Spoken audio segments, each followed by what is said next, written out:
Esporte está ao vivo nessa segundona aí, dia 13 de abril de 2015. Bom dia, Flávio.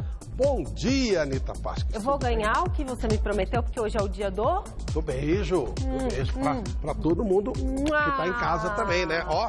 Beijos, então. É muito bom. Tivemos, então, nossos confrontos das semifinais definidos. Vamos ver como é que ficou?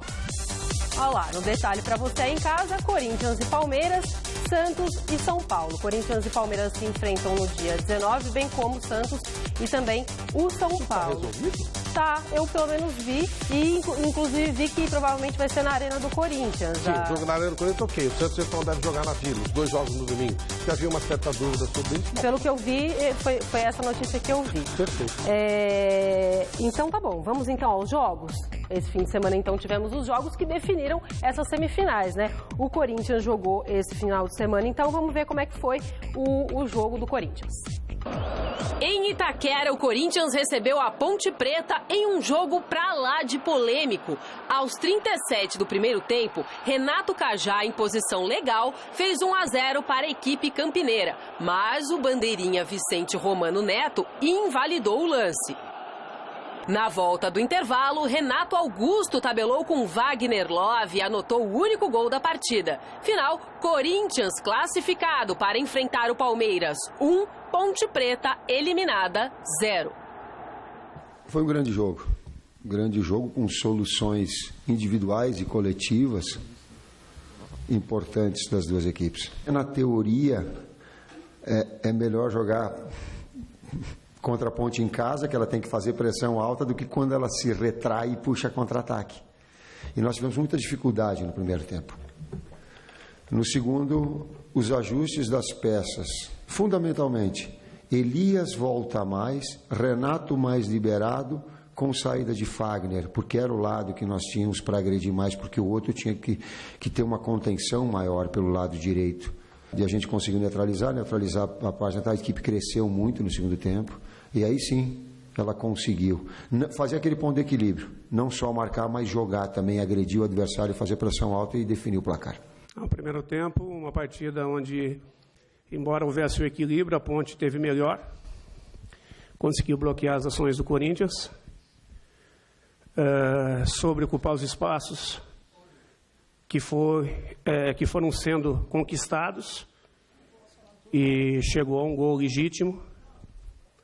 Foi uma infelicidade tremenda do Bandeira do lado do Tite ali. Ele conseguiu atrapalhar todo o contexto do jogo e prejudicar veementemente a Ponte Preta. Ou você concorda com isso pelo que eu vi ontem no Mesa Redonda? Alguns detalhes. Primeiro, o Corinthians é o melhor time da América, não dá para discutir. E eu fiquei muito feliz que a Ponte jogou de igual para igual e foi até melhor do que o Corinthians no primeiro tempo. E o erro do Vicente Romano Neto é um erro humano, quando é contra o pequeno. Se fosse contra o grande, eu duvido que esse ser humano erraria. Então é fácil errar contra a Ponte Preta. Não é a primeira vez, não será a última. Foi um erro absurdo que mudou o resultado do jogo e mudou a classificação. O Vicente Romano Neto é boa gente, é sério, é legal, todo mundo gosta dele. E errou humanamente, contra o mais fraco, claro. Contra o mais forte não erra nunca. É uma lástima, né? Bom, a gente vai soltar também as imagens que vocês mostraram ontem no Mesa Redonda, Flávio, se for possível. Gente da torcida da Ponte. Não, ali é o camarote, né? Direção e tal. Quem são aquelas pessoas? Alguns eu conheço, outros não. Ali parece que alguém está cuspindo. É claro que eu sou contra isso. Ninguém vai querer cuspir, é uma coisa deprimente. Agora, precisa ficar bem claro também que não estava tratando com o Santinho e, obviamente, foram provocados. Isso é óbvio, né? Então, não justifico cusparada, repito. Mas também não acho que os caras tinham que ficar quietos. O cara vai lá, joga melhor, é roubado. E os caras ficam enchendo o saco, é normal que você responda. Houve um exagero na resposta. Cusparada eu acho uma coisa deprimente, se é que houve a cusparada. Ele movimenta a cabeça, eu não consigo ver, mas... Parece que foi. Bom, Corinthians venceu, vai enfrentar então o Palmeiras na semifinal do Campeonato Paulista, mas agora a equipe do Tite precisa virar aquela famosa chavinha, porque nessa quinta-feira recebe o São Lourenço pela fase de grupos da Libertadores da América. Mas a notícia que foi destaque nesse final de semana foi o afastamento do Paulo Guerreiro com suspeita de dengue. Por isso a gente vai agora ao vivo conversar com o repórter Fernando Gavini, que tem todas as informações. A gente quer saber sobre o estado de saúde do peruano. E aí, Gavini, tem alguma novidade? Como é que ele está? Bom dia. Bom dia, Anitta. Bom dia, Flávio Prado. Bom dia a todos que acompanham o Super Esporte. Pois é, essa é a grande pergunta, né? O Guerreiro está internado, segue internado desde sábado. Momentos antes do jogo ele foi para o hospital, acabou sendo cortado de última hora da partida contra a Ponte Preta e segue internado com suspeita de dengue. Os primeiros exames que foram feitos no próprio sábado deixaram em dúvida com relação à doença, mas os exames de domingo reforçaram essa suspeita, mas a definição, a certeza absoluta a respeito do estado de saúde do Guerreiro vai sair nesta segunda-feira. Uma sorologia que está faltando ainda saiu o resultado, vai dizer se o Guerreiro tem ou não dengue. Mas a probabilidade é muito grande dele estar com essa doença, o que deixaria ele pelo menos de 2 a 3 semanas afastado do Corinthians. Aí seria um desfalque muito importante para essa reta final da Libertadores e também da reta final da primeira fase da Libertadores e também do Campeonato Paulista. Como você disse, hora de virar a chavinha. O Corinthians joga na quinta-feira contra o São Lourenço. Novidade deve ser o Fábio Santos, que já está de volta aos treinamentos. Se seguir bem fisicamente, não sentir mais nada, vai voltar na quinta-feira. E o time, além do Fábio Santos, deve ser exatamente o mesmo que enfrentou a Ponte Preta, com Wagner Love no lugar do Guerreiro. E a dúvida fica para o final de semana, porque o Emerson recebeu o 3º cartão amarelo. Quem seria o companheiro de ataque do Wagner Love no jogo de domingo contra o Palmeiras? Disputam a posição o Mendonça, que, na minha opinião, é o favorito, tem sido mais utilizado pelo Tite. Outro jogador que disputa a posição é o Malcom, mas não tem jogado tanto. E quem corre por fora é o Luciano, que vinha com uma lesão muscular, voltou aos treinamentos hoje e pode ser uma terceira opção aí, caso o Tite decida aí optar por ele para enfrentar o Palmeiras no domingo. O Corinthians e Palmeiras decidiram uma vaga na final do Campeonato Paulista. Anitta. Gavini, obrigada. Bom dia. Mais informações, então, no Gazeta Esportiva, 6 da tarde, com Flávio Prado, Celso e também Michele Janela. Palmeiras jogou nesse fim de semana contra o Botafogo de Ribeirão Preto, 11 horas da manhã, no Allianz Parque, e avançou às semifinais do Campeonato Paulista. Vamos ver? No Allianz Parque, em um jogo truncado, o Palmeiras recebeu o Botafogo de Ribeirão Preto. Logo aos 5 minutos, confusão na área alviverde, a bola acabou entrando. Porém, o juiz anulou o gol devido à falta de Bruno Costa em Fernando Praz. A resposta do Verdão veio logo depois. Cruzamento da esquerda, a bola sobrou livre para Dudu, mas o atacante palmeirense perdeu esse gol aí, ó. Inacreditável. Já no segundo tempo, a melhor chance do Botafogo no jogo, após rápido contra-ataque, Diogo Campos deu ótimo passe para Zé Roberto, que, impedido, errou um gol feito. Aí entrou em ação o mago Valdívia. Em 9 minutos em campo, o chileno foi caçado. Criou chances para o Palmeiras.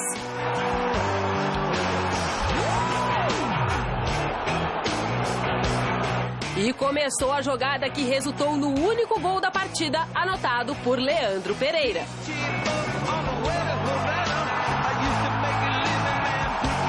A partir daí, o Botafogo esboçou uma reação, mas não conseguiu alterar o placar.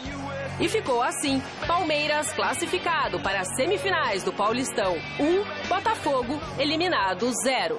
Então acho que a equipe jogou bem, teve tranquilidade.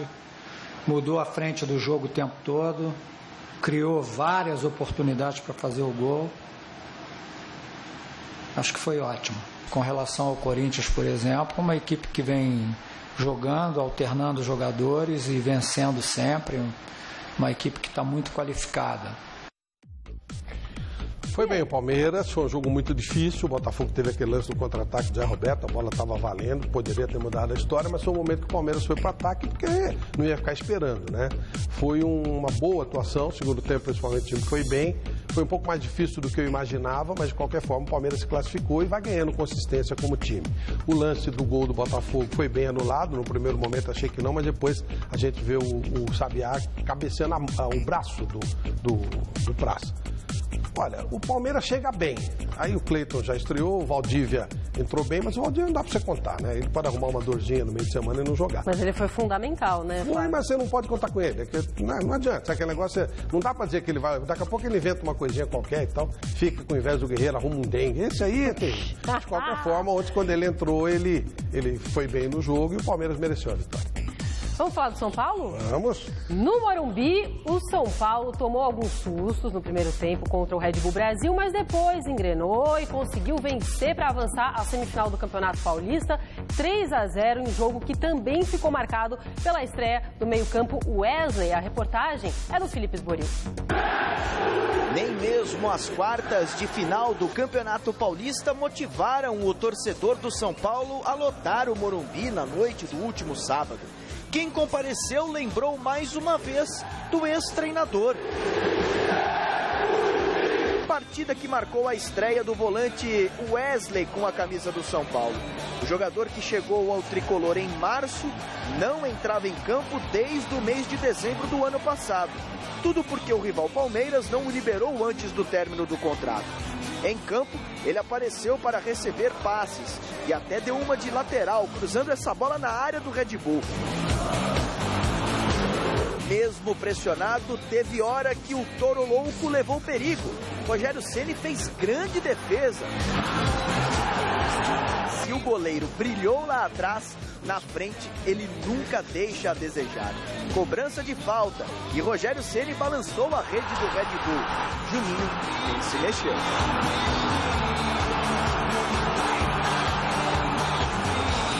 Logo no comecinho do segundo tempo, a zaga do Red Bull deu bobeira. Alexandre Pato aproveitou e fez, com direito à dedicatória para o professor Muricy. Não só os gols, mas a vitória em si ajudou também a todos. Todos estão correndo, todos estão bem, todos estão jogando pro grupo e hoje, claro, o Muricy foi muito importante para esse grupo, então acho que a vitória é mais que merecida para ele. O Touro desandou. Contra-ataque do São Paulo. Michel Bastos cruzou na cabeça de Ganso, que não perdoou. Como o Michel, a gente estava mais próximo do Pato, né? E a marcação nossa também estava mais em cima, e isso ajudou bastante. Lógico que a tabela com jogadores inteligentes sempre acontece. Não teve jeito. A animação do mascote não contagiou os jogadores do Red Bull. Nessa tourada, o toureiro levou a melhor. Final, São Paulo classificado 3, Red Bull eliminado 0.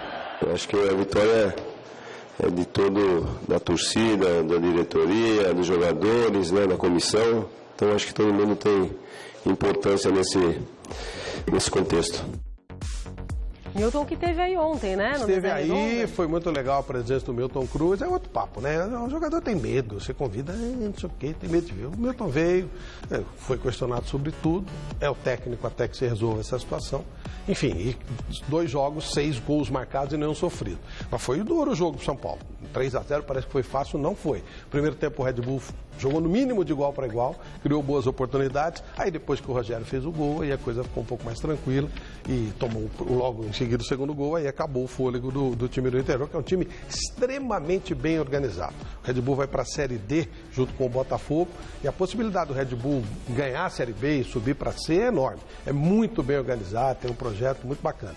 E o São Paulo agora decide a vida dele no meio de semana na Libertadores, o Milton falava sobre isso, né? É um jogo fundamental. O São Paulo precisa ganhar lá e esperar o jogo contra o Santos, que é uma parada dura também, já que o mando é do Santos. Muito bem, Flávio. Vamos falar agora então do Santos, já que você comentou. Na Vila Belmiro, o Santos fez bem a lição de casa, atropelou 15 de Piracicaba para confirmar a sua vaga na semifinal desse Paulista. A reportagem, Adriano Dolfi. Vila Belmiro, o Santos dominou o primeiro tempo e perdeu várias chances de gol. Saiu de um pênalti marcado após Fabiano derrubar Lucas Lima. Robinho bateu no canto de Roberto e fez 1-0 Santos.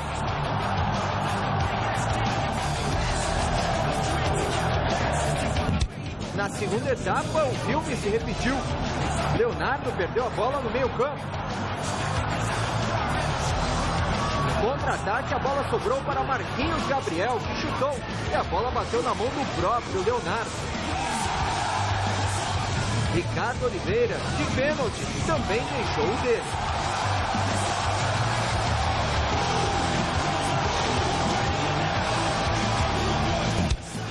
Teve tempo ainda de Lucas Lima roubar a bola, driblar o zagueiro e o goleiro Roberto para tocar no fundo das redes. Final, Santos 3, 15 de Piracicaba 0.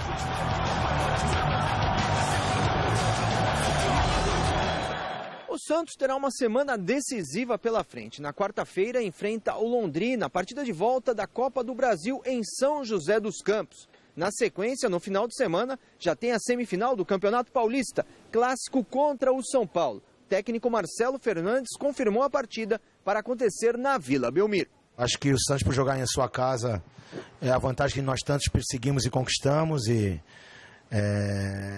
Vamos ter nossa torcida em peso, isso é o mais importante, que o torcedor venha, que ajude nossa equipe. A equipe está focada, está forte. É um clássico, volto a dizer. Temos que prestar muita atenção nos detalhes para que não possamos dar nenhum tipo de brecha para o adversário.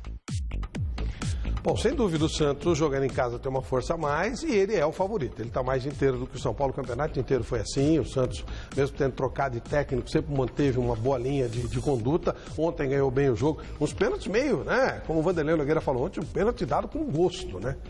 Meio esquisitinho, mas a vitória não é incontestável do Santos, tem feito um trabalho muito bacana e aí vai contar inclusive com o desgaste do São Paulo. O Santos também tem jogo no meio de semana, mas é um jogo aqui em São José dos Campos, tá, uma coisa um pouco mais tranquila. De qualquer maneira, apesar do favoritismo, é preciso tomar um certo cuidado, mas o Santos está fazendo um belo campeonato e merece chegar à final. O São Paulo vai ter que se superar. E do outro confronto, Flávio, eu não lembro se você comentou, você me desculpa. O que você acha? Quem é que avança? O favorito é o Corinthians. O Corinthians é o time que está melhor estruturado no modo geral. O Palmeiras está em fase de formação. Você apostaria a dizer que o Corinthians vai ser o campeão paulista? Teoricamente é isso, mas sabe, Anitta, é uma margem muito pequena, um jogo só, né? Jogo só, um 0-0, pênalti, uma superação, um dia ruim de um ou de outro. É difícil. Agora, teoricamente tem que partir de alguma coisa. O Corinthians está melhor que o Palmeiras e o Santos está melhor que o São Paulo. Aí vamos ver. Bom, grande desfalque ficar sem o Guerreiro. As informações do Guerreiro, então, 6 horas da tarde. Acho que até lá já deve ter saído alguma notícia sim. sobre... Mas deve ser dengue mesmo, é o que tudo indica. O Flávio vai estar, então, às 6 no Gazeta Esportiva com a Michelle e o Celso. No dia do beijo, vai ser um programa romântico ao extremo. E a gente fica por aqui e volta amanhã, 10h30 da manhã, tá bom? Um beijo. Tchau. Um beijo. Que seja seu, então deita e aceita eu, molha eu. Confira uma aula de ginástica no Você Bonita. Hoje, 12:30. Assista agora, Revista da Cidade. Anoitece amanhã.